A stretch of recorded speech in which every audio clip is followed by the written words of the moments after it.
Bom, vamos seguir então. Acredito que todos os irmãos tenham já conseguido, né, abrir. Além de vocês acompanharem no aplicativo, no celular ou computador, eu também vou projetar os slides. Então eu vou já projetar os slides aqui.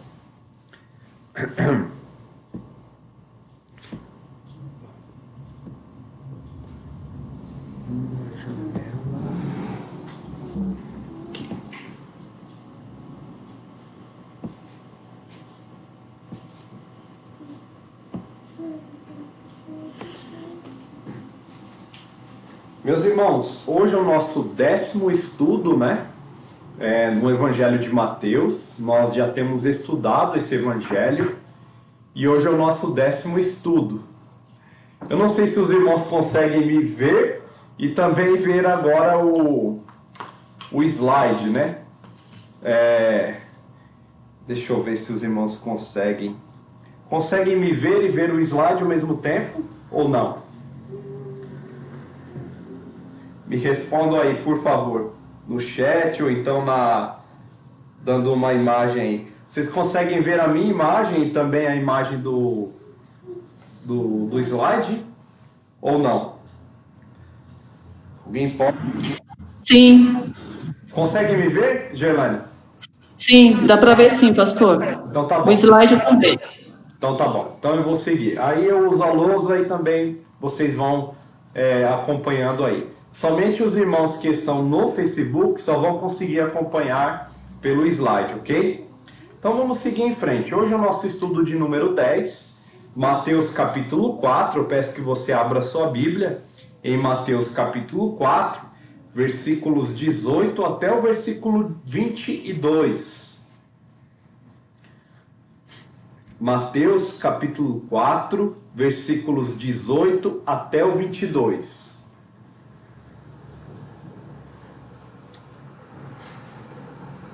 Diz assim a palavra do nosso Deus. Caminhando junto ao mar da Galileia, viu 2 irmãos, Simão, chamado Pedro, e André, que lançavam as redes ao mar, porque eram pescadores. E disse-lhes: Vinde após mim, e eu vos farei pescadores de homens. Então eles deixaram imediatamente as redes e o seguiram.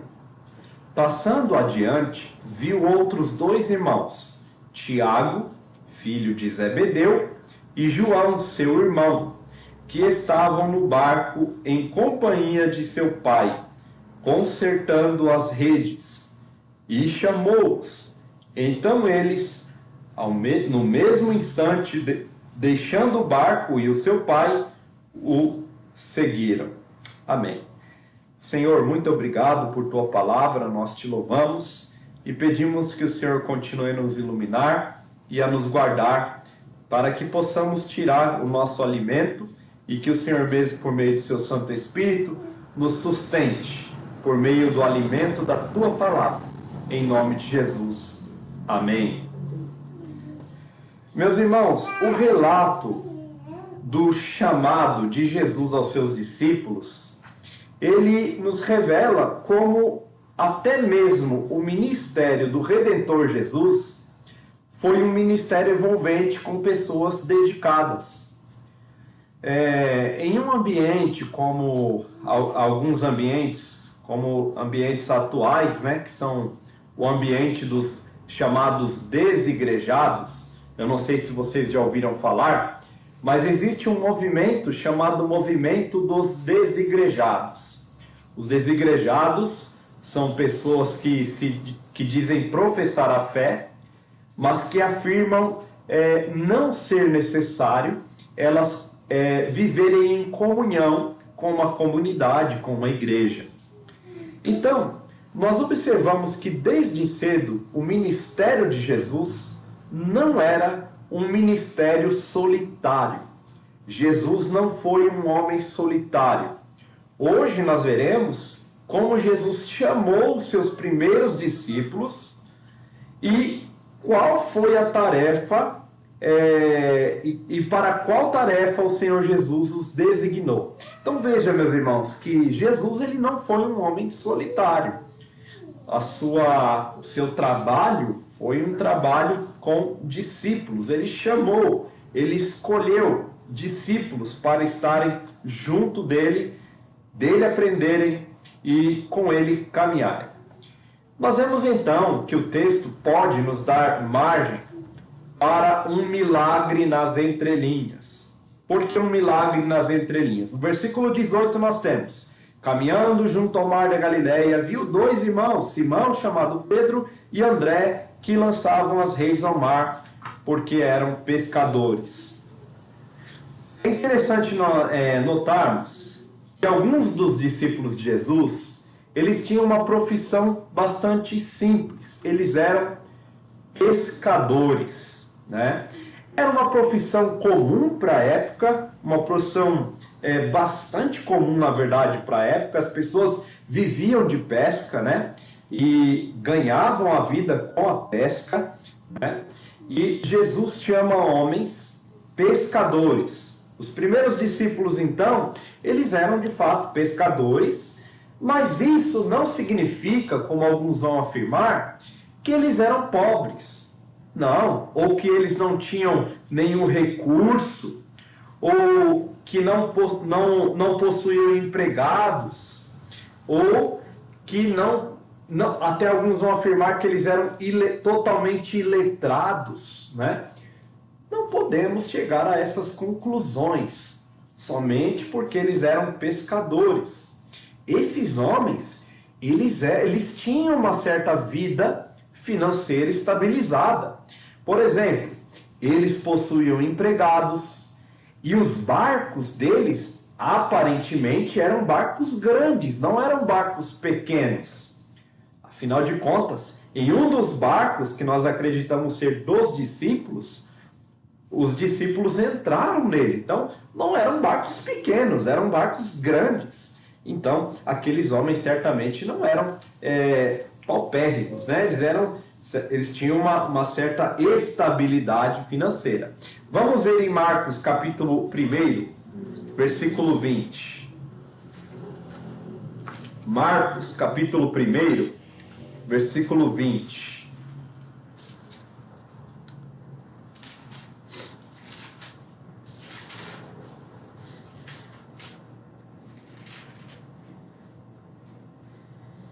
Diz assim: e logo o chamou. Aqui é a mesma vocação agora descrita por Marcos, mas Marcos acrescenta um detalhe: e logo o chamou, deixando eles no barco, a seu pai Zebedeu com os empregados, e seguiram após Jesus. Então nós temos Tiago e João, que deixam seu pai Zebedeu, e notem que Zebedeu possuía até empregados. Então podemos dizer que eles eram até empresários do ramo da pesca. Eram empresários, não eram pessoas paupérrimas, né? Também não podemos chegar à conclusão de que eles eram riquíssimos, também não. Mas podemos entender que eles eram pessoas estabilizadas. O que é interessante notar nesse texto, irmãos, é que o nosso Senhor Jesus, ele não chama pessoas desocupadas. Ele não chamou pessoas que estavam em casa, dormindo, não tinham o que fazer da vida, ou que não gostassem de trabalhar. Não. Jesus chama homens que estão envolvidos em seus trabalhos, estavam trabalhando, e Jesus os chama. O que é interessante notar também é que, possivelmente, aconteceu um milagre nas entrelinhas. Alguns vão defender que aconteceu um milagre enquanto Jesus estava andando naquela praia, aconteceu um milagre. Vamos ver em Lucas capítulo 5, versículo 1. Lucas capítulo 5, versículo 1.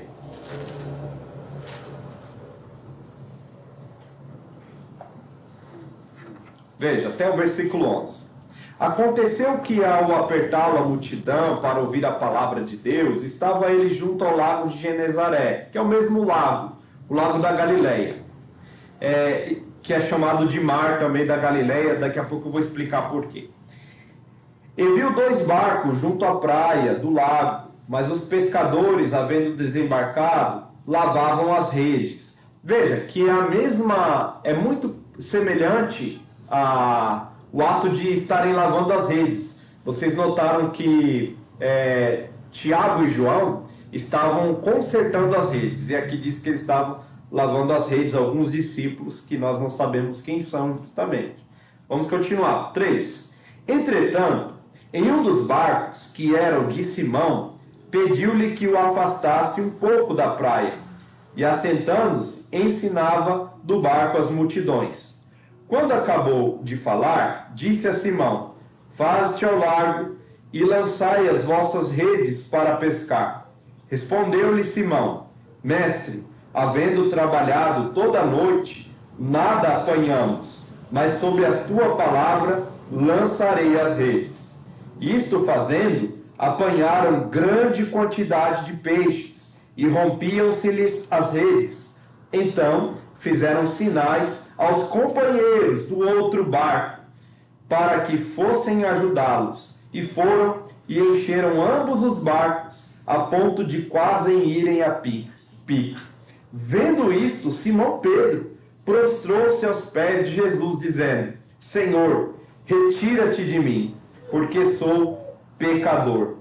Pois à vista da pesca que fizera, a admiração se apoderou dele e de todos os seus companheiros, bem como de Tiago e João, filhos de Zebedeu, que eram seus sócios. Olha só, irmãos, aí.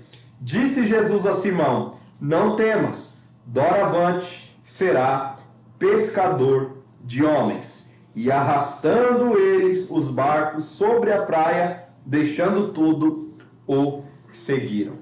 É muito provável que Jesus não somente ele chama, então você tem lá um chamado, mas esse chamado, ele parece ser seguido de um milagre. E este milagre deixou os discípulos admirados. Aquela admiração dos discípulos os levou a seguirem a Jesus. Eles seguiram a Jesus. Então veja, Jesus faz um milagre e impressiona os discípulos, né? E aí os discípulos, o Pedro mesmo, ele confessa os seus pecados, né? E pede ao Senhor que se afaste dele porque ele era um pecador. Esse milagre, então, da pesca pode sim ter ocorrido antes do chamamento descrito no texto que nós estamos estudando, levando os discípulos a tomarem uma imediata decisão de seguir a Jesus. Embora, por algum tempo, em outras ocasiões, pareçam ter retomado as suas profissões sem necessariamente assumirem o ministério de modo integral. O que eu quero dizer com isso? O chamado dos discípulos, por vezes, ele não foi... os discípulos não tomaram a iniciativa de seguir a Jesus e abandonar tudo de modo decisivo, aparentemente. Porque se nós olharmos em João capítulo 1, versículo 35 a 50, nós vemos que Pedro tem uma proximidade de Cristo, porém, parece que ele não seguiu a Jesus de imediato, né? Isso pode nos ensinar, irmãos, um importante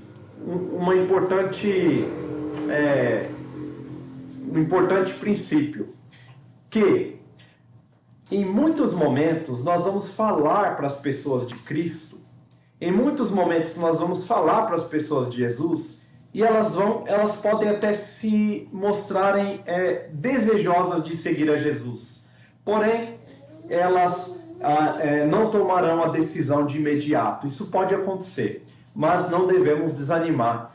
Devemos continuar anunciando a mensagem de salvação. Veja então que Jesus chama aqueles homens, e aqui nós vemos o mapa, né? Vocês podem ver aí o mapa da Palestina no Novo Testamento. Acima ao norte, você tem lá um grande lago, que é chamado de o Mar da Galileia. Ele era chamado de mar por conta da sua extensão, ok? Ele não era justamente um mar. O Mar Morto também, ó. Abaixo você tem o Mar Morto, que também por conta da sua extensão, né, é chamado de um mar. E do lado ali, mais ao sul, você tem o Mar Morto, mais ao norte o Mar da Galileia, onde tudo isso aconteceu, na praia da Galileia. Vejam só como é grande, né? Esse lago ou mar da Galileia. Olha só como é grande. É muito grande. E aí, essa foto pega apenas uma parte do mar, né? Da Galileia. Ele é grande, bem grande. Ok. Jesus então chama aqueles discípulos e os chama para serem pescadores de homens. Vejam, no versículo 19... Vinde após mim, e eu vos farei pescadores de homens. Então, muito provavelmente, depois de fazer aquele milagre, ele diz, agora vocês vão ver o que é pescar homens. Vamos pescar homens. Eu farei de vocês pescadores de homens. Aqui nós temos uma metáfora, né? Uma linguagem até figurada, né? Que mostra algumas realidades. Primeiro, essa metáfora pescadores de homens, ela pode apontar de modo negativo. Em Jeremias 16, eu gostaria que você abrisse, nós temos lá a ideia de pescaria, em Jeremias 16. Vejam só que interessante. Por que Jesus chamou, né, os discípulos para serem pescadores de homens? Jeremias 16 diz assim: Eis que mandarei muitos pescadores, diz o Senhor, os quais os pescarão.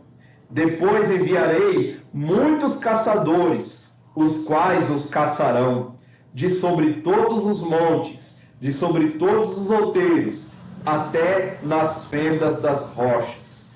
Quem são esses pescadores? Deus está dizendo aqui que esses pescadores seriam o castigo de Deus sobre o seu povo. Deus castigaria o seu povo.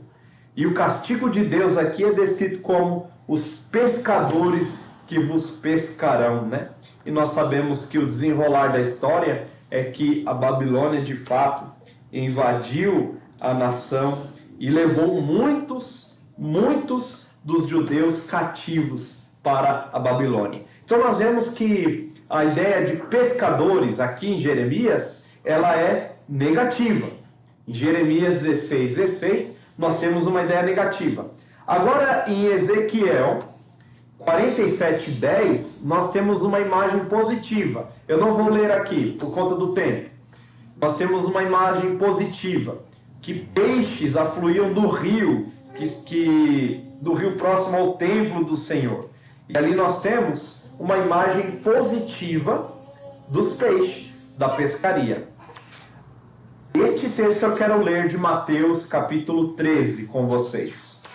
Mateus capítulo 13, versículo 47.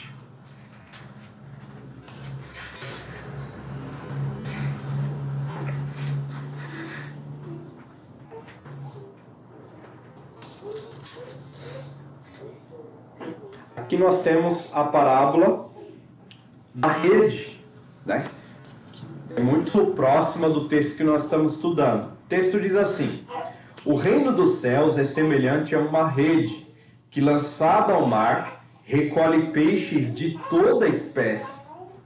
E quando já está cheia, os pescadores arrastam-na para a praia e, assentados, escolhem os bons para os cestos e os ruins para fora. Veja, você tem então, nessa parábola, sobre o reino dos céus. Então Jesus fala que o reino dos céus, você tem a parábola do reino dos céus, e você tem as redes. as redes são lançadas, né, ao mar. E essas redes, elas pegam peixes, né? Segundo o texto. Esses peixes, eles são separados na praia.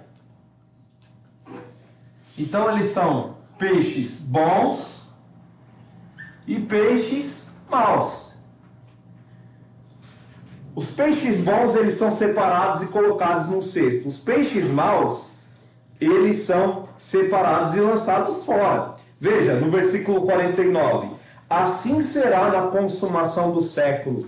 Sairão os anjos e separarão os maus entre os justos, e lançarão na fornalha acesa, e ali haverá choro e ranger de dentes. Nós temos uma parábola que, de certo modo, ela é semelhante ao texto que nós estamos lendo. Por quê?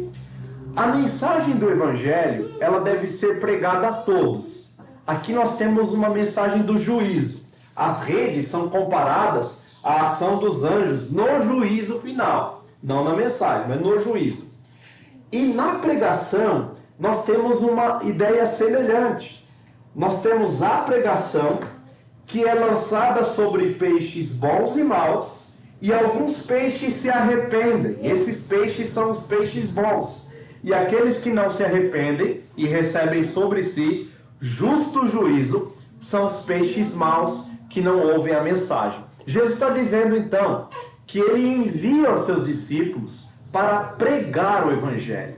Pregar o Evangelho e colher os peixes para o reino. Vejam só, meus irmãos, que esta era a tarefa dos discípulos. Pregar e ver o resultado da pregação. Os discípulos deixaram tudo para seguir a Jesus. No versículo 20 e 21, nós temos então este ensino. Eles imediatamente deixaram, Tiago e João deixaram seu pai, Zebedeu, e em uma ocasião, o apóstolo Pedro, ele lançou uma palavra que foi logo corrigida por Jesus. Em Mateus 19, 27. Diz assim: Então lhe falou Pedro: Eis que nós tudo deixamos e te seguimos. O que será, pois, de nós? Olha só que o Pedro era ousado, né? Senhor, nós deixamos o barco, deixamos a profissão, deixamos a pescaria para seguir o Senhor. Qual a recompensa? O que nós vamos receber disso, né? O que será de nós? Irmãos, olha só a resposta do nosso Senhor Jesus. Em verdade, no 28, em verdade vos digo, que vós, os que me seguistes, quando na regeneração, o Filho do Homem se assentará no trono da sua glória, e também vos assentareis em 12 tronos, para julgar as 12 tribos de Israel. E todo aquele que tiver deixado casas, irmãos ou irmãs, ou pai, ou mãe, ou mulher, ou filhos, ou campos, por causa do meu nome, receberá muitas vezes mais e herdará a vida eterna.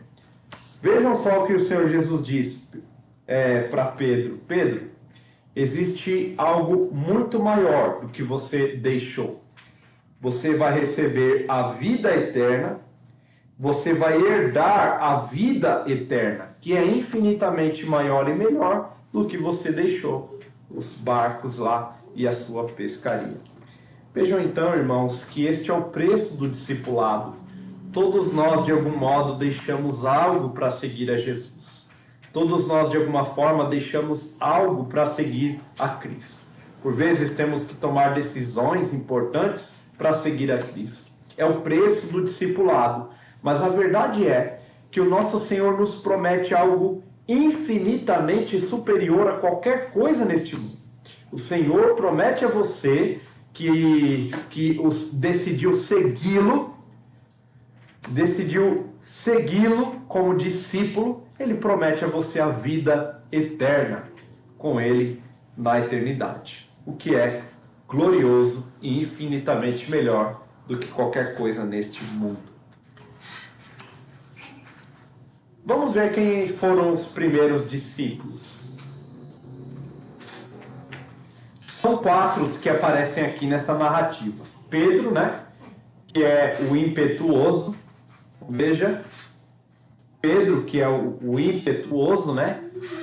E é interessante notar que nas narrativas, Pedro, nós vamos ver algumas delas, Pedro age às vezes sem pensar, né?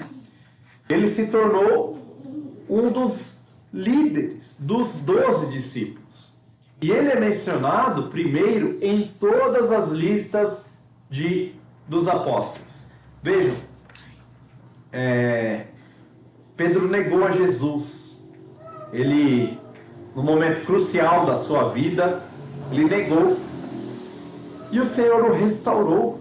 O Senhor o restaurou. O Senhor concedeu a ele perdão e misericórdia. E vejam quem Pedro se tornou, né? Nós estamos lendo aos domingos a carta que ele escreveu à igreja. E Jesus disse a ele, né, Pedro, quando você se converter, então você fortaleça os seus irmãos, né? Fortalece os seus irmãos. Nós temos então um homem importante na vida da igreja, o apóstolo Pedro. Um homem impetuoso que foi um grande instrumento nas mãos do Senhor. Deus muda corações, meus irmãos.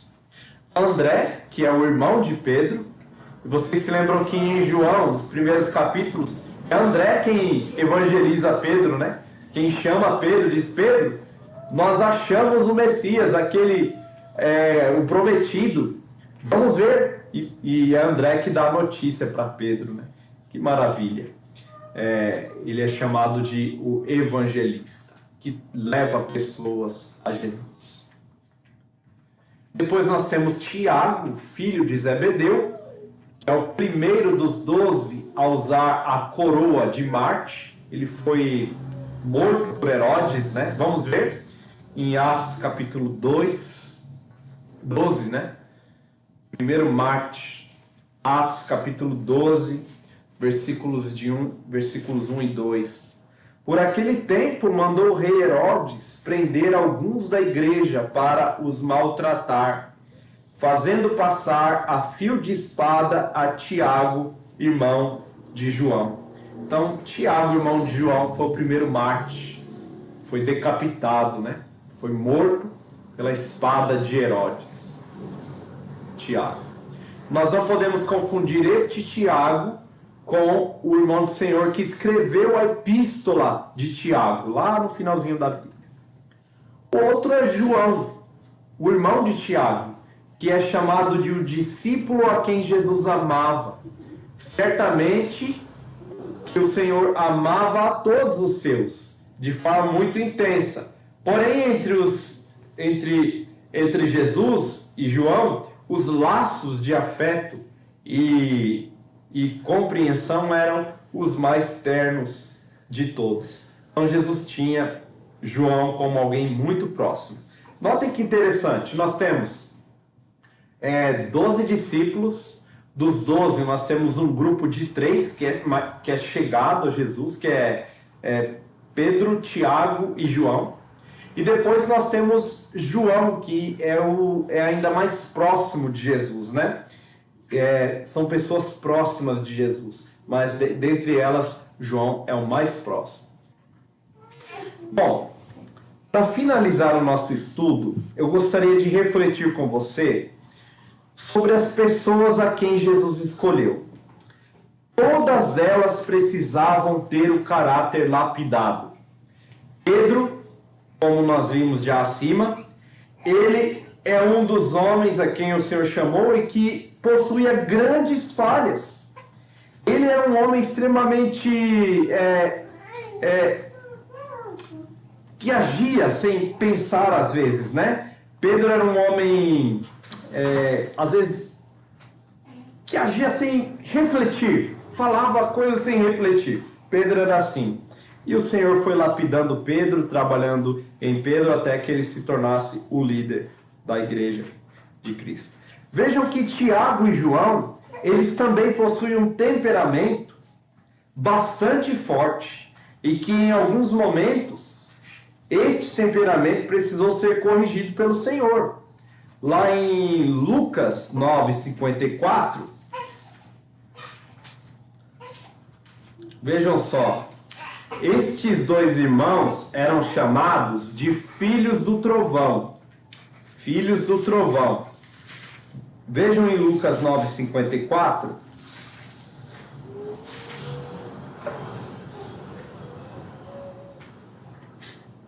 Vendo isto, que os samaritanos não receberam a Jesus, os discípulos Tiago e João perguntaram: Senhor, queres que mandemos descer fogo do céu para os consumir? Olha só, meus irmãos. Vitor, pega o carregador urgente. Urgente. Vejam, irmãos, que então estes homens eram pessoas em quem Jesus precisava trabalhar no coração deles. Jesus precisava trabalhar, lapidar o coração destes homens. Isso prova, irmãos, que Jesus chama pessoas falhas, não chama pessoas perfeitas. Ele chama pessoas falhas, que precisam ser corrigidas, em que o Espírito Santo precisa trabalhar, em que o Espírito Santo precisa